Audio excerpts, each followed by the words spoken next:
Ladies and gentlemen, get ready to embark on a journey like no other. Welcome to the Glum Lot Podcast, your go-to destination for a unique blend of recovery and discovery. I'm Brett. And I'm Mark. And in this podcast, we will endeavor to create a safe and uplifting space for our guests and listeners to share their stories with sincerity and a touch of humor. Remember, we are not a Glum Lot. The Glum Lot Podcast is more than just a source of entertainment. It's a beacon of hope, proving that even in the darkest moments, recovery is possible. Every story we share carries the power to inspire positive change. So buckle up, get ready to listen, and join us in discovering the strength that lies within every individual's journey. This is the Glum Lot Podcast, where humor meets hope. Welcome to episode 51 of the Glum Lot Podcast with Mark and Brett. Yes, and Brett and Mark. And I just want to remind our listeners to join our Facebook group, the Glum Lot Podcast Facebook group. And also, we're always looking for new guests. Yes. And they don't have to be where we are. We can do it remotely. And we're always looking for new, interesting people to have on. If you know even anybody. Different levels of sobriety. Yeah. Or different experiences, yeah. Not even with maybe sobriety, but just experiences with people with sobriety or whatever. Yeah. Right? Yeah. And so they can contact us at the Glum Lot Podcast at gmail.com. Yes. But episode 51, what's on your mind? I been a little, I don't know, I got 2 years of sobriety, almost 3, and I'm finding out that I'm still struggling with some things. I've gotten over the physical part, the physical addictions. The craving. Yeah, that right? stuff. Obsession. That's a result of hard work and working through the steps. But I think one thing I'm realizing is, yes, I can get through most things, but my emotional sobriety isn't quite there. You've got over 2 years. Yeah. I've got over 34 years. Right. My emotional sobriety still needs work. Right. Every day. It's an ongoing process. And, if you know AA, you know Bill Wilson, and one of the things that he wrote in The Grapevine was it is a problem of people that have kicked the physical side of things, but we still have trouble with life and dealing with life and responding appropriately. And he's even said it's even a problem for old-timers and people with lots of experience. Sure. And it is another frontier of recovery. Absolutely.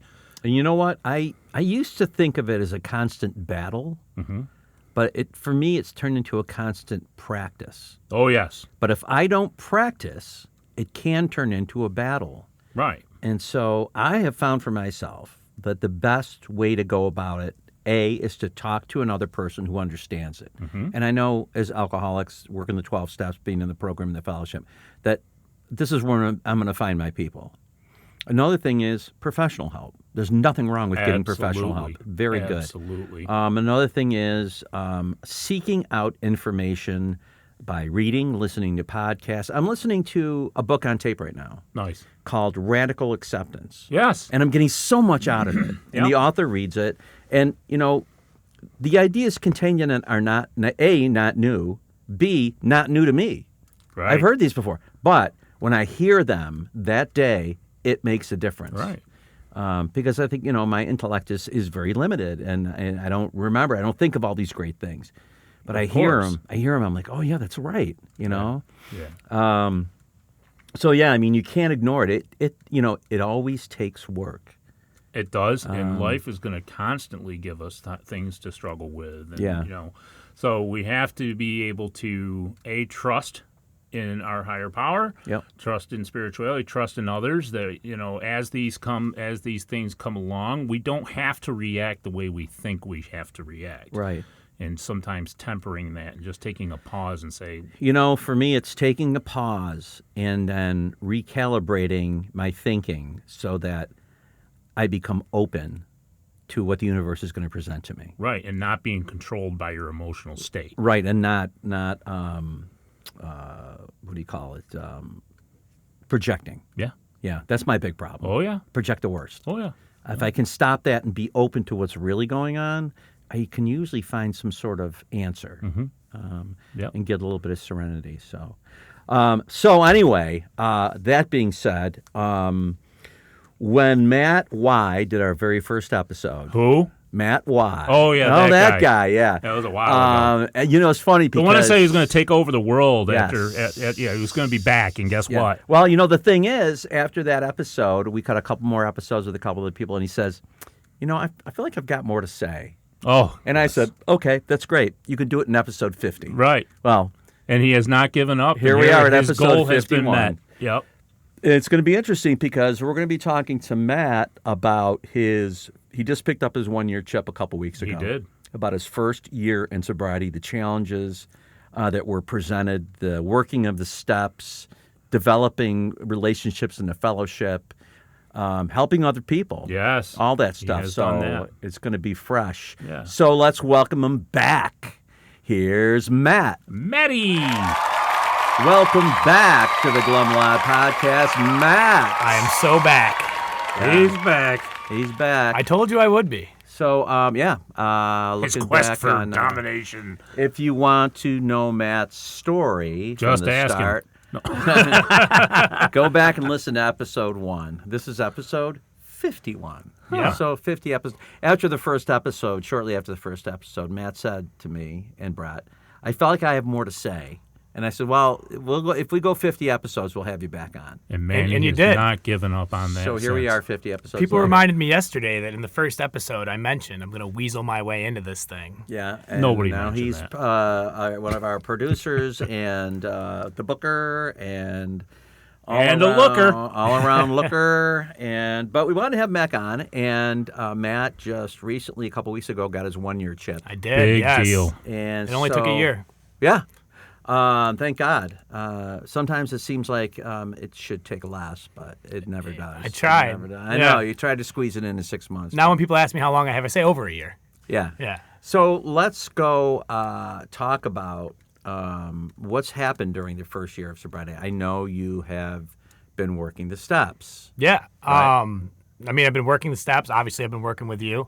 I've started to get more active in trying to help other people and Nice.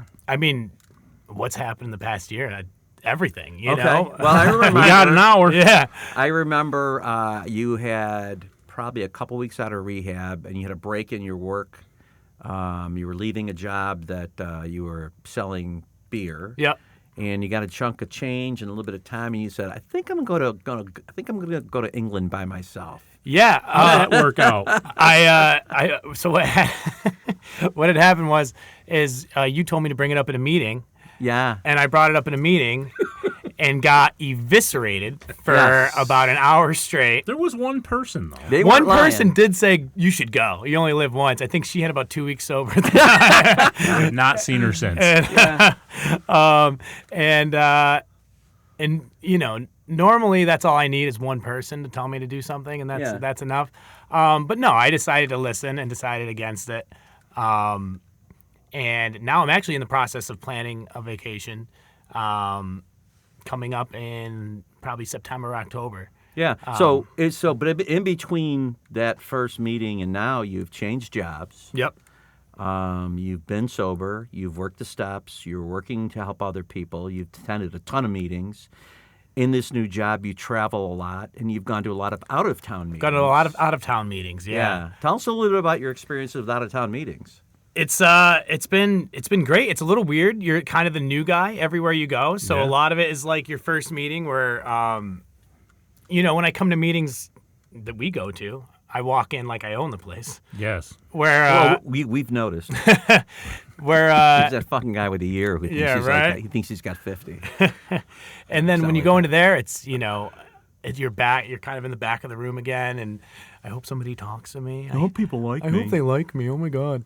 And then, but it's funny because it's the same everywhere you go, but it's different everywhere you go. Sure.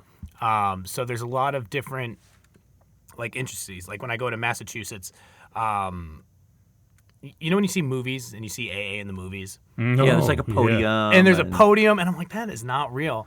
In Massachusetts, that's what they That's do. real, At huh? least the ones I went to. Yeah, it'd be like a guy with a podium, and somebody's running the meeting, and everybody else just kind of sits and watch. And I've gone to a lot all over the place. And so for me, it's a lot better than sitting in the hotel room. Yeah, especially in, I would say you're past early sobriety at this point. Yeah. Early sobriety is when you're really fragile and you're avoiding any fucking temptation. I don't obsess anymore. Right, because You're in a tornado. well, because you're in early sobriety, you're still defenseless. Oh, yeah. You know what I mean? London would have been a death That trap would have for been me. fucking terrible. But being on the road alone and doing your work and coming back to a hotel room by yourself at the end of the day at 6 o'clock or whatever. Yeah. What that used to look like. Oh my God! Well, I would come back a lot later than 6 o'clock usually, but so it's funny. I was just in Saratoga, and it was down there. Actually, went there for work, and then ended up going to a concert with a buddy of ours. But when I was down there for work, I walked into the hotel, and it's funny because I stay at a lot of the same hotels that I used to stay at with my old job. Oh, okay. And I see the hotel bartender walking through the lobby, and he goes, "Long time no see. I'm sure I'm going to see you later, though, right?" And I was like, "Actually, probably not." He did see me. Grown up. He did see me 2 days later when I went and got a club soda. But yeah, so like stuff like that happens to me all the time, where I'm in these places where, I was very comfortable drinking at. It's all I knew what to do there. Yeah. Right. And that's how I used to spend time. It's like I'd get out of work and then it's, what am I going to do? Right. Plus, you looked forward to it. Oh yeah. Oh yeah. And when I was selling beer, I could see, I'm still working technically. Yeah, You know. And now it's the meetings definitely help kind of break up the night a little bit, and I have work to do too. I'm getting a lot more work done when I'm on the road than I ever did when I was shit. drinking too. So a lot of times I'll go to a meeting. It's funny. I used to look at it as like you'd finish work and go, now that that's out of the way, Oh my God. I can do what I really do. Exactly. I can start my real job. I would just look at the clock for 5 o'clock, and then I wouldn't leave the bar I was at for work. I would just switch. 5 o'clock I would now. switch from the beer to the whiskey, and then the night would start. Yeah. And then I'd get on the road the next morning. I'd be calling for late checkouts. Like it's 10:59, checkouts at 11, and I haven't showered yet, brushed my teeth. I'm like, any Oh chance? my God. The only shower I ever took when I went was being completely obliterated in the pool. I Oh, always ended up in the pool. I never swim in hotel pools. I should. I thought about it the other day, my but God. I walked by and it was all these families, and I was just like, Creepy. family. What am I just- There was no families when I was I'm just gonna there. float. Just walk They all out in your ran Speedo. away. Yeah. So another thing I wanted to bring up and ask you about was, you talked about during your first year about working the steps and 4 and 5 and 6 and 7. And, this last episode 50, we had your dad on and talking about things from a parent's perspective. And he just blew us away by his description of you after your first year of AA sobriety about how different you are. So that's crazy for me to hear. You know what I mean? Because Well, you know what? I'm sure you'll listen to his episode. I'm going to listen to it the It's second it gonna- comes out. Yeah, Yeah, yeah. I usually save the episodes for when I'm traveling for work. Yeah. But I think this one I'll But probably he listen to talks right away. about how you have changed and become a different person, like a responsible, humble, just Helpful. Just You can't not change. Yeah. I mean, it's impossible. A lot of this stuff has happened in spite of in yourself. spite of myself. Yeah, exactly. One of the things that really blew him away was when he was at the meeting with you. And, Oh, yeah. And for him to hear you say that you were an alcoholic, he was like, I never thought he would say such a thing about himself, right? And openly in front of him. And he was like, that's when I knew he was different. That was a heavy night for me. I imagine it was. Yeah, and just so people out there know, when Matt got his 1-year chip, his dad came with him to the meeting, and it was his first. an it was his open first meeting. meeting It was he his ever first meeting he attended, ever right? went to, yeah. Yeah. But he wanted to see Matt get his 1-year chip, and that was great. And so I was nervous about having him come because I've always kept my recovery and my family very separate. Yeah.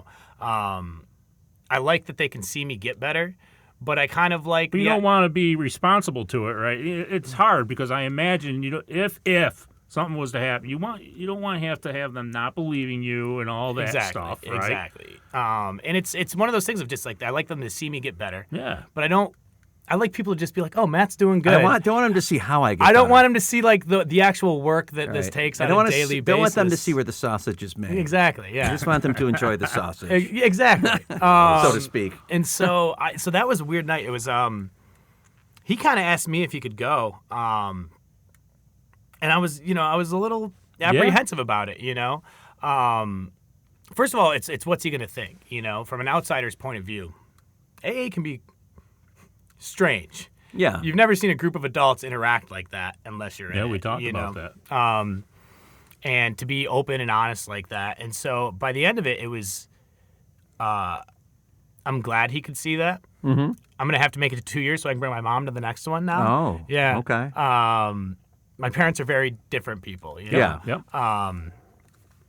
And, I definitely, it made me want to include them more in some of this stuff and give them a better idea of where I'm coming from and what I'm doing. Because the more they know, I think the less they're going to worry in general, Yeah, which is good because, as parents, I know your kids can be freaking 85. You're going to worry about them. And I think him seeing that meeting was what it is, right? He now knows you truly do have a support system. Yeah. And these things are contributing to it. And so it's working. He got to see why it's working. And also, I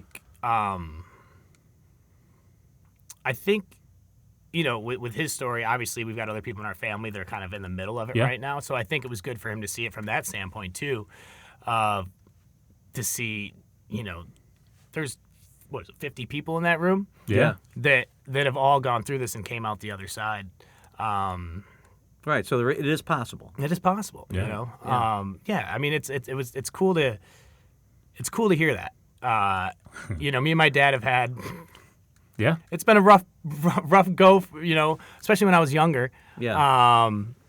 Can you talk a little bit about that? Yeah. About divorce and, your relationship with him and, all that stuff. I think a lot of it was, once you kind of have your parents on this pedestal, right? And your parents inevitably make human mistakes. Right. They're human. And eventually you become old enough and you start making those same mistakes yourself. Yeah. And it becomes a lot easier to forgive your parents And to understand. where they were coming from.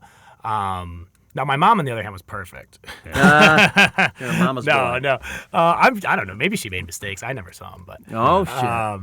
I was definitely a mama's boy for sure. Yeah. But no, I mean, my relationship with my father now is better than I could have ever imagined. Sobriety will do that for you. You know what I mean? So, what I also wanted to ask you about was your view on step 2 and 3. Because Man. when you first came in, 2 and 3 you were willing to give it a shot. Let me take a drink before I. Yeah. But you had a drink of San Pellegrino. Yes. you had a lot of resentment. I did. And Contempt. yeah, contempt is a better word. Okay, I think. yeah. And a lot of it was contempt prior to investigation. I think 2 and 3 for me. 2 and 3 is almost something that I did, but didn't finish until I got to 6 and 7 in a way. I still am one of those people that, use the room pretty much as my higher power. I think my higher power speaks the loudest through other people. Sure. I'm still not a get on my knees and pray guy, but I have come to develop this concept of the universe that works for me, and it took time, and you were helpful in that. You were helpful in that, but it's still Well, you found out you can trust something other than yourself. Exactly. Maybe, right? Yeah. And that really is the AA That's way. right. That was the design. It of was 2 somebody, and 3. it had to be drilled into my head that this was not religious. Right. It had, that was the part that was my biggest hang up on that is, we say a higher power of your understanding, but some people when they talk, I'm like, I know which one you're talking about. Yeah, and that's okay because that works for them. For them, yeah. That's the hardest thing to get around it is, especially when they say, there's just one God. Yeah. And when I was growing up, it was a Catholic Jesus Christ, God. Oh, yeah. Jesus And that's it. Christ. And that was it. And I know that a lot of Christian religions will say there is one way. Yeah. Anything Well, else is garbage. Not You know what only I mean? that, but think about this. We're saying it's anything, but what is your favorite part of the end of the meeting? My least favorite part Right? is the Lord's Prayer. But we talk about it can be anything, and then Yeah, we finish with the Lord's not Prayer. all regions and not all groups. Yeah. do No, that. and that's true. And I like the meetings that don't do it. And listen, I don't have a problem Yeah. with the vibe of the Lord's Prayer, right? Like, Sure. I don't have a problem with people that do get something out of the Lord's Prayer. I just think, for me, I find it not inclusive. We're a program for everybody, Yeah. and I think it does alienate some people. It alienates a lot of people. It's a Christian prayer. It And What is, you're saying, it if you're is. not a Christian, what's the story with And this? I think, honestly, if you weren't raised Catholic or Christian, hearing that prayer, you might think something different about it. Because for me, hearing that prayer brings me back to sit up, stand down, stand up, Yeah, and Catholic. the Catholicism. And they've got a track record, those Catholics. Well, Good and bad. Good. Good and bad. that's right. and so that was something that I left behind. A while Right, ago. and I know I've shared this with you before, but I had the same. I was like you. Yeah. But what I found a way to make the Lord's Prayer work for me, and it started with the line, "Give us this day our daily bread." I'm like, one day I'm in the holding hands and saying that shit, and I'm like, wow, that means one day at a time. That's right. So say that. Well, I know, but I guess it's tradition versus. Yeah, forgive us our trespasses, right? Yeah, getting I mean rid of all those that stuff. resentments and all Right, that it stuff. doesn't. That's Like, just- so I took that Christian prayer and made it unchristian for Sure. myself. I want to start a meeting, and I'm going to read the Quran at the end of it, Oh, just to see people what will people. freak out. But that's kind of and that's still the sick part of my brain that is Well, that's- only yeah, that is yeah. only doing it to see people freak out and Boy, lose their minds. And I think I've said this to you before too. Is this really gives you something to work on? yeah, You got to work through this thing and not get resentment. I'm much better than I was. No, when I came in. definitely. And I'm much. Yeah. And the part that I'm better at is before. Not only did I not like the prayer, but I thought you guys were all stupid for doing the prayer. I thought everybody, and I'm like, look at these Sheep. sheep. Yes, exactly. And so that part I've gotten much more accepting of. And there's a lot of people that they like it. As alcoholics, if there's something we can find wrong, we'll find it. Oh yeah. And if not, we'll make it up. We I don't know. give a I've been shit. doing it with you and Brett every podcast I listen to. Yeah. I'll find fault. God damn it. oh yeah. Yeah. So, but you did come to some kind of peace with that whole spiritual side of the program. I did. It's still something I'm working on for sure. I've been trying to do more of like a daily inventory. I've been trying to do more just, taking some time and just doing some breathing and I guess meditation you would call it. Yeah. I do a lot of guided Reflection. reflection stuff. It's funny because when you come in, it's you're selfish. All you do is think about yourself, and I feel like I've been thinking about myself more than I ever have before. Cause That's funny because, but you know what? It's more, and I always heard this described as, it's not selfish, it's selfing, they Yeah. call it. And that's when you take care of yourself, not for any purposes of greed or ego, but so that you can help other people. yeah, how The healthier how do I you impact are, people on a daily yes. basis? Exactly, And so yeah. self-care is, Well, that and part of this program is selfish. Sometimes we have to choose ourselves to be able to be better for other people, right? Yeah. With our families. I had to do that. I had to say, I got to put you guys on hold, and that's hard to do, and that's selfish. Well, when the plane's going down, you put your mask on before the babies, right? Yeah, I mean, there is a virtue to selfishness. It's just when it's gone awry, like any other thing in our right? And lives. it's, a lot of it is intent, That's right. Do Yeah, I what's the intend to motive just, behind it? Do I intend to take everything, and Right. that's selfish? Right. Do I intend to take care of myself so I can take care of other people? That's not. Well, that's not it's egotistical. looking at my relationship with other people too. I mean, before my selfishness was everybody on earth existed For me. for me. How can I manipulate this person? How can I use this person to get what I want? And I think that's been the biggest change of trying to. The way you get outside of yourself is by helping somebody else. Yeah. Yeah. So I just want to completely change the subject and say that your job before this was a beer salesman, and you were in bars a lot. Yeah. You got a different job and you're back on the road selling, but you're selling dental medical stuff. medical stuff. Yeah. And so that's a big change in your life. Yeah. But other than that, how have you dealt with the temptation or exposure to drugs and alcohol? So I've found ways to do the things that I used to enjoy doing. Such as? Safely. Like, so for example, I go to a lot of concerts, right? And I still go to a lot of concerts. Sure. I think we had Ricky on. He was talking a little bit about this, but there's these like yellow balloon groups. Yep. So I'll go to, I went to this one band, Goose, it's called, and it's a hippie jam band. So there's drugs and there's weed smoke everywhere. And what I did was I ended up finding a group of, 15 of us that were all sober at the concert, and we This had. is cool. How did you find that? So I found it online on Facebook. Okay. So there's a Facebook group. All the yellow balloon groups, like all these hippie jam bands, have what the blanket term is yellow balloon group, but they all have these like subsets. So the Grateful Dead is called the Wharf Rats. There's the Dusty Baggies. That's for Billy Strings. We call ourselves the D-Bags. And there's the Fellowship with a PH. That's with Fish. And then Goose was called Hot Tea Party. I'm on this Hot Tea Party Facebook site Teabaggers. on the World Wide Web. Of the world? What is that, Matthew? The interwebs? So What is that? so you plug this cord into your phone. Yeah. And This sounds like it's made up.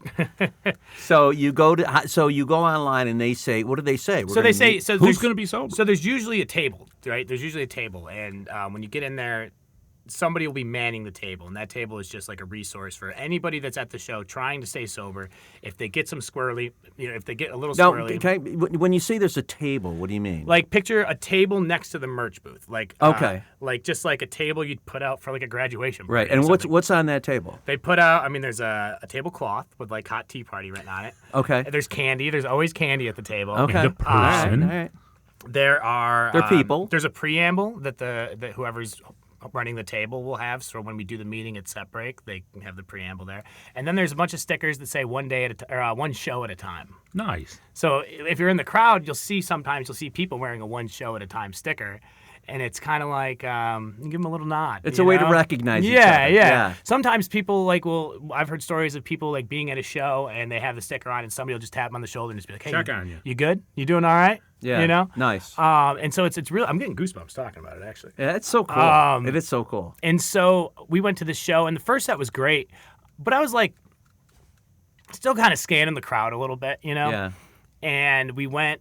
So I get on the Facebook thing, and this show didn't have a table, but somebody's like, "Hey, I'm going to meet at this tree at set break if anybody wants to join me." So we saw him. Two other people came, and they saw somebody else as they were walking. One guy had a one show at a time shirt on. Cool. Somebody grabbed him and said, "Is there a meeting?" And so they followed him. Next thing you know, we have 15 people under this tree, How about that? and we held a 30-minute meeting. No shit. And then from there, I go to the second set, and I am flying. I am coming off this meeting, and it was the greatest second set I've ever seen in my life. Yeah. And I just had an absolute blast for the rest of Right. the So concert. you got a recovery high. Yeah. Different side of Yeah. humanity. That's fantastic. I went to see Tyler Childers last week. They had a table there. And so It's becoming more of a common thing, right? Oh, for sure. Part Yeah. of your lifestyle. Yeah. I think they had one, like there was some rock fest that had like Limp Bizkit and like the Motley Crue was there, and they had a sober village. Oh no shit. Yeah, like that's so, fantastic. yeah, man. Soberville. That They is so called cool. It. Yeah, It's just such a good thing, such a positive thing. and this stuff has always existed, That's right. but like I've never. Certainly weren't seeking that. You could walk right by it. Right, you and never just- know. Yeah, You know what the hell it is, yeah, right? exactly. You know, so it's kind of like this thing of like once you're in, you're in. you Yeah, know? and that's a great resource for people, especially in early recovery, that want to be able to go to a concert but may not feel that safe. Well, and I think in You early know? recovery, like I had tickets to go see Fish. I think it was 2 weeks. I think it was like maybe 2 months sober, Yeah. and talked to some people about that, and I ended up selling those tickets because at 2 months I wasn't in the same mindset as I am now. Oh, you know? God, no. Yeah. So I do think you got to be honest with yourself. You know, I've been at shows. I went to see this guy Billy Strings, and I took off halfway through the second set because I was just like, you know what? I've had a lot of fun, and I could feel the people around me start to shift. You know, everybody's getting a little drunker. An awareness. Somebody's smoking a doob right near my face, Yeah. and I could just be, and I just have that conversation with myself of, I've had fun, I've seen this guy 20 times before. What am I going to gain out of staying for the last 3 songs? Right, and you're maybe at a little bit of a risk at this point. And this is only, because I'm only like 6 or 7 months, so it's not like I've got a ton of sobriety either. Right, and they say don't be long where you don't belong, and you felt like you belonged there for a while, and all of a sudden you started feeling like maybe I don't belong here right at this minute. This second. Yeah. And so and the people I was with know what I'm going through and all that stuff. So I just said, "Hey guys, I'm out," and they just said, "Okay," and that was it. Yeah, then you walked away, and they're like, "What a pussy!" Couldn't fucking handle it. Jesus, finally he's gone. Right, We can have some real fun we now. can break it out.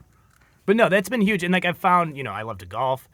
I found guys to golf with. I still golf with a lot of my old friends too. But it's, it's making sure my head's right, and kind of being. I mean, all those guys, when they see me sober now, are ecstatic because I was a little sloppy.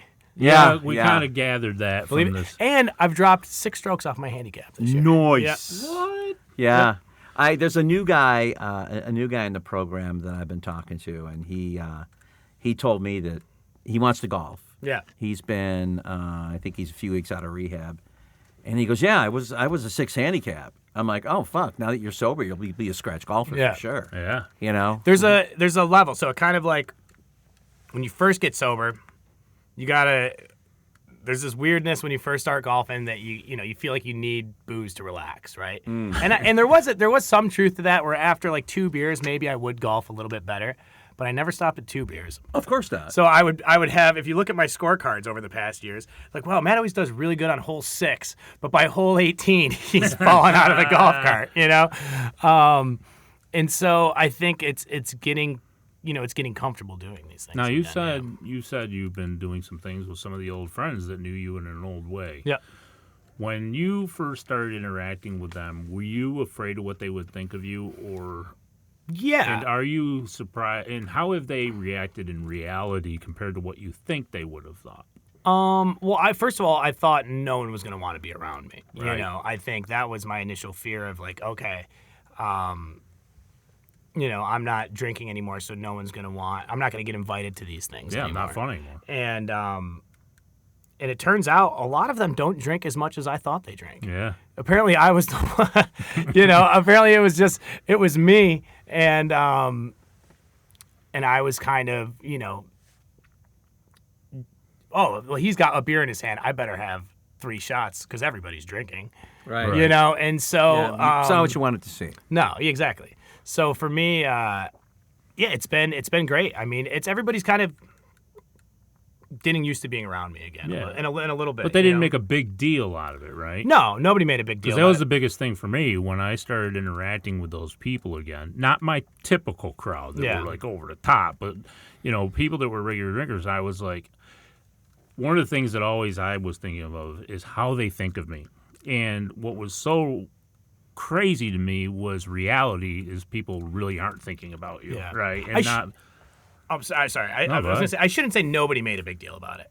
I've had people come up to me drunk, being like, "I am so you are doing so good, man." Like like I could never do it. I could never. And it's like, so.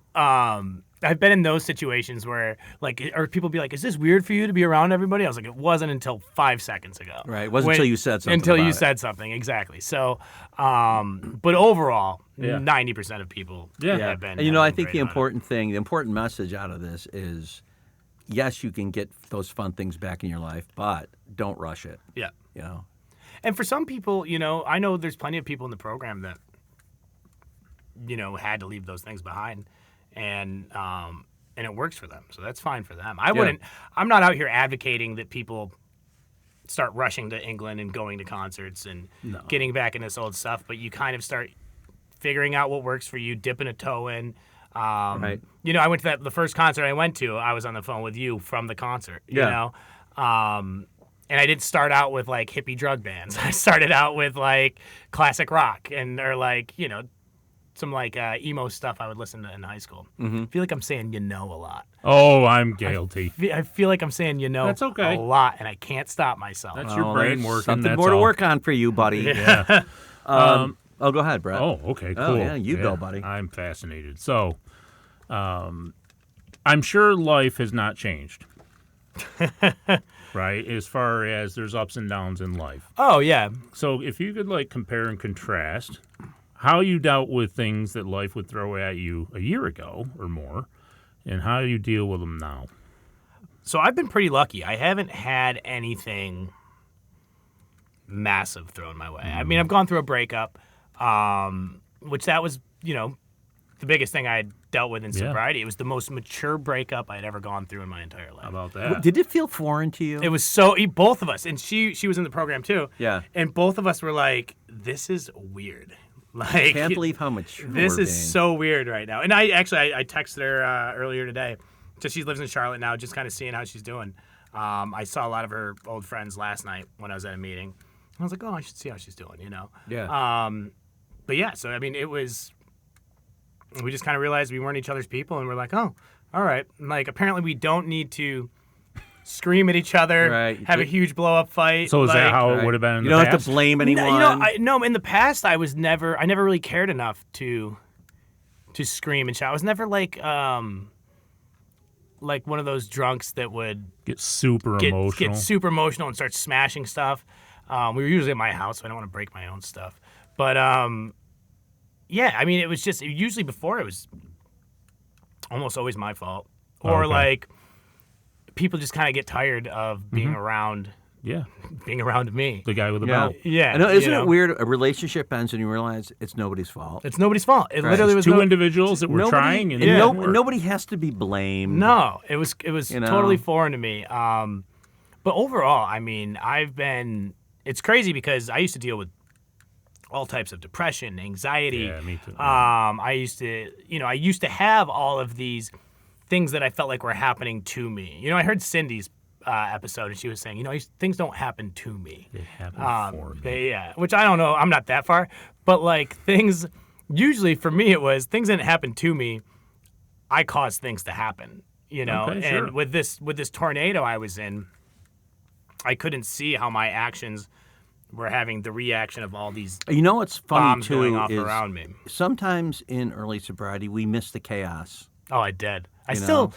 still miss. You know what I miss is that feeling of like Waking up and what's the story? of going out and being like, what's I don't know what the fuck what's is gonna gonna happen tonight? Yeah. What's gonna happen that tonight? sense of adventure. That sense of just like I may end up on the moon like, tonight. I yeah. don't know. And so that feeling of just like anything can happen, without having the mindset of being like nothing good's gonna happen. But here's the neat part. That's still going to happen. The more you help people, and the more they come out of the woodwork later.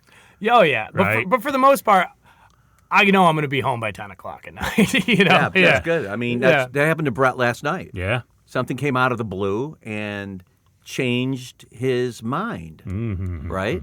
Changed your fucking perspective. Oh, It absolutely. happens to me all the time. Sometimes it's just a phone call. Well, now I want to know what happened. Well, so I was all wound up. Yeah.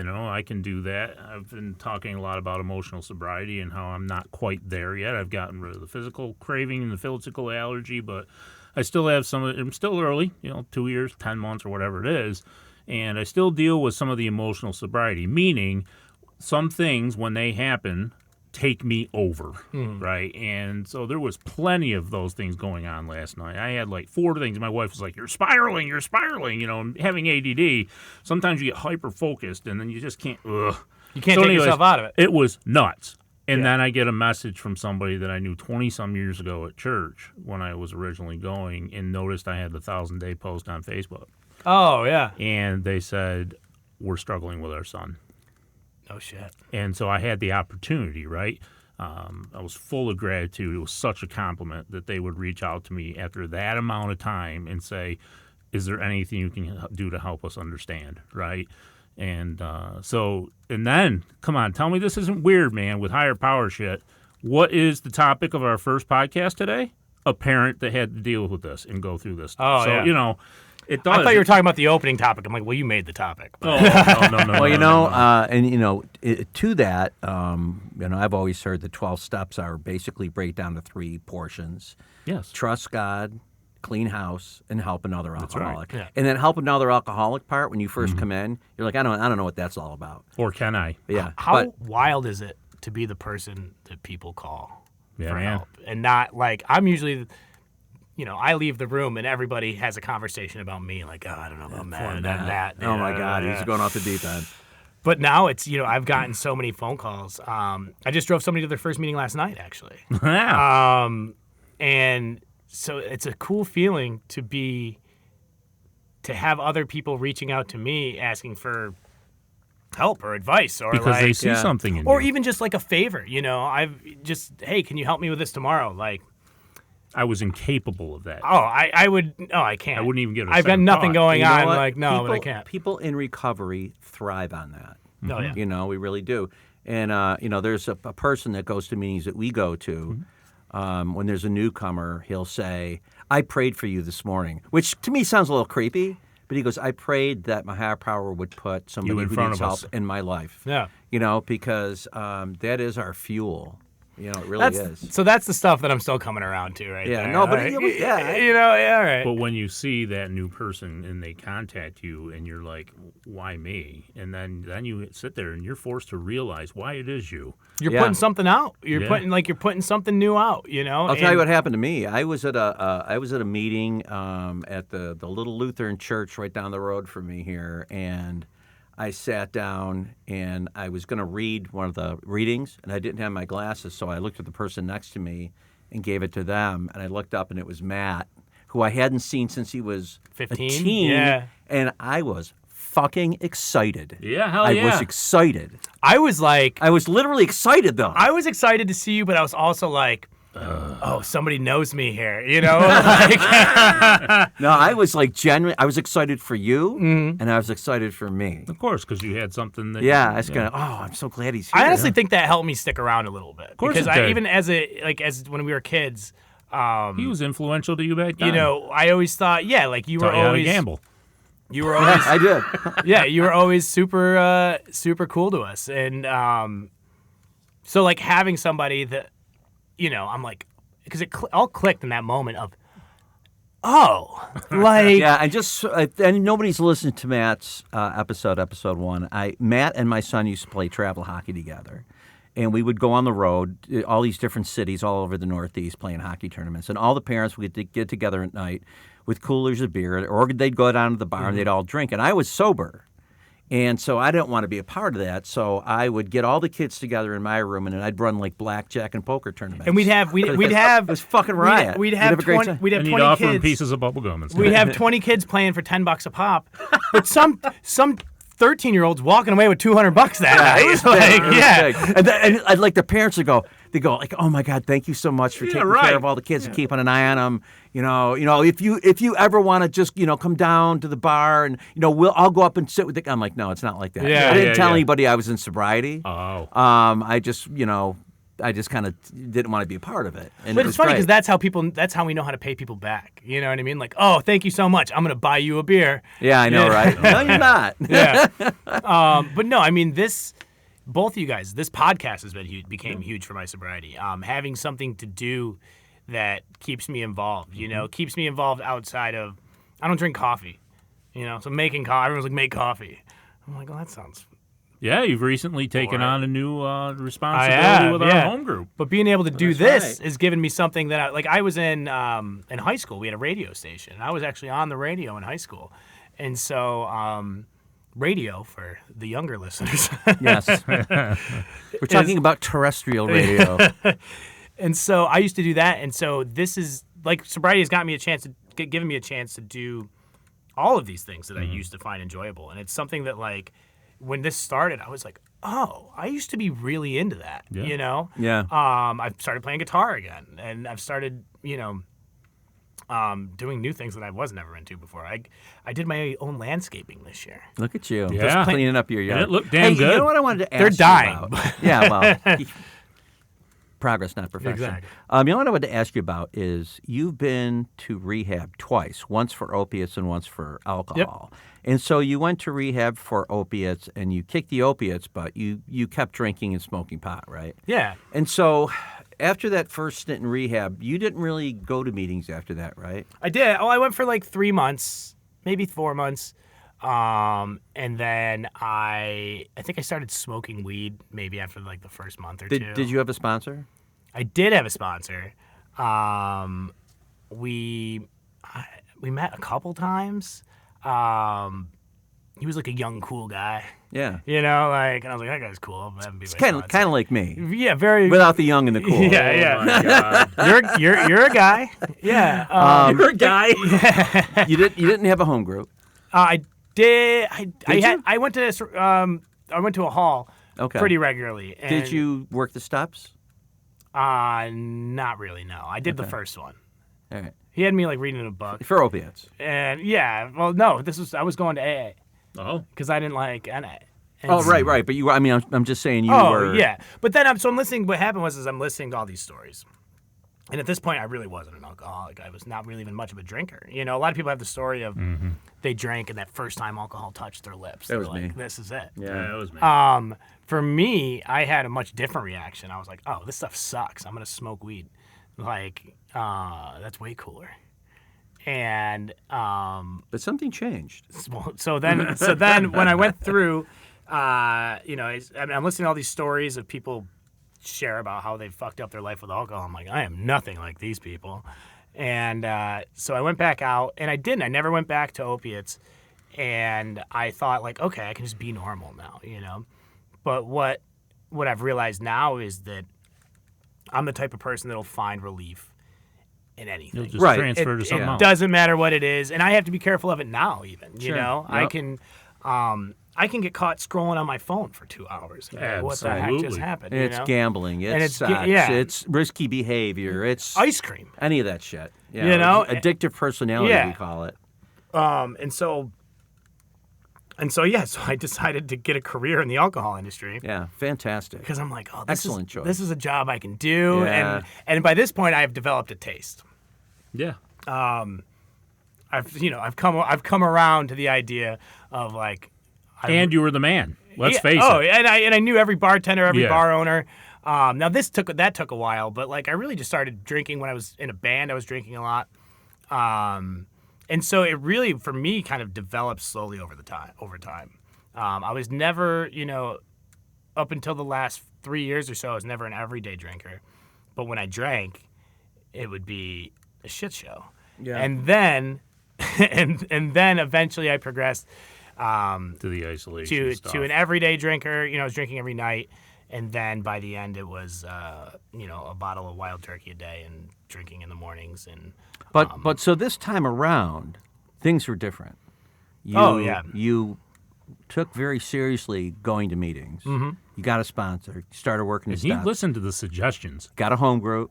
I was desperate. You had the gift of desperation. I will say, and I said this in the last episode to your father, that one of the best things you had going for you was you were not afraid to be honest. Mm-hmm. You fucking let it all hang out, good, bad, or indifferent.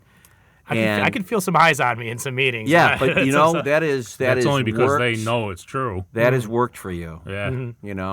And they talk about honesty, openness, and willingness, and you had all three. Yeah. And I think that is a recipe for success. That and keep coming back.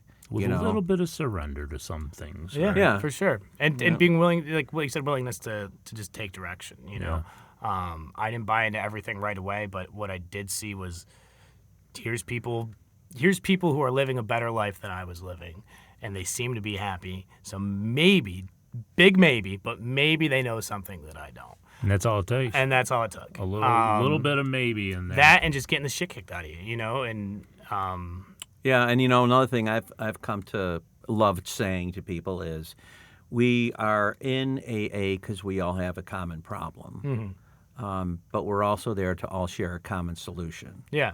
And if you're willing to put yourself out there, this solution can be shared by you too. Yeah. And it really becomes that we end up having the luxury of choice. that we never had before. I could not drink. I didn't have a choice. Oh, for sure. I came in here and I became part of our common solution, and now I have a choice. You know, and it's not always easy, and there's a lot of work, and there's a lot of practice. That You know, goes into it's it. not always easy, but like I was at a meeting last night and somebody said it's the hardest thing you'll ever do. It's like the hardest 2 months you'll ever do. That's it. You know what I Early mean? sobriety can be a bitch. It's like the hardest 2 months you'll ever do. Well, you have to break yourself down. But from there, like my life is so much easier now. It really is. Like if you think about the stress and the anxiety behind worrying about first The of all, lies to keep the up lies with. to keep up with, the promises that you make to yourself about how I'm not And going to do others. it, and you break it an hour later. The consequences of bad behavior. Looking at a bottle at 2 a.m. and being like, "Is that enough for tomorrow?" Like all the stress of all of that. It's insane. It's insane, you know. It's insanity, and, yeah. You know. There you and go. Step one. and but now I don't know. I found some peace. I sleep good. Yeah. I sleep good these days, and I don't know, man. My life it's a beautiful thing. It really is. Huh. One day at a time, brother. All right. Well, our time here is up, Matt, but it was good to have you back again. We'll have you back again. Oh, Jesus. I'm going to go on a limb here and say episode 200. I was hoping. See, I thought we had an every 50 thing. No, that's What I too want. much. Here's what I want. What? Okay. Here's what I want. Here's what I There want. we go. Here's what you're gonna give me. Yeah. Is I want a producer chair with a Okay. button that I can just chime in during episodes. And until next time on the Glum Lot Podcast, I'm Mark. I'm Brett. I'm Matt.